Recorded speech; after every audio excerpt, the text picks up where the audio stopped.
Hello guys. Ay, isang OFW, isa siyang kasambahay. Ngayon, nag-aaral siya ng trabahong salon. Ito ay hairstyle. Ngayon ay nag-uumpisa siya sa pagbo-blower. First time lang niya, oh. First time mo lang, bebe? Mahirap ba? Ano? Ano ba? Ba't ka nanginginig?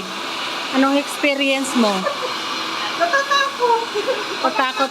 Pero, natatakot ka pero natututo, di ba? Masarap matuto, di ba?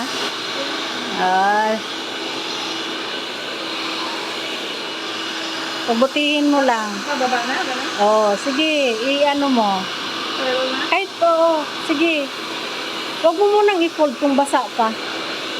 Dry na eh. Oh. Dandahan lang, ano lang. Relax mo lang yung kamay, huwag masyadong matigas. Yan. Sige, ikot, ikot. Ikot. Gaanan mo lang, ikot. Gaanan mo lang. Pusa naman yung ano eh. Pusa naman yung bababa. Oh, ikot. Relax lang. Easy. Yan, ang ganda. Ang ganda po ng gawa niya, oh. Oh. Ayan. Salamat po sa teacher namin. Matyaga, nasasaktan kahit nasasaktan.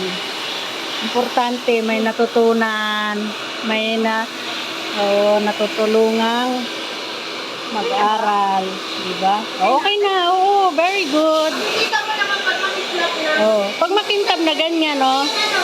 Yung ano niya, pagkakaiba. Oh, ito naman, next. Makikita mo naman yung finished product. Ayan, sige. Di ba yan, magkatabi o, tingnan mo, ipartay mo dito. Punta. Ang ganda niya, oh. Sabi ko, bagay ka sa salon, hindi ka bagay sa bahay. Sayang yung ganda.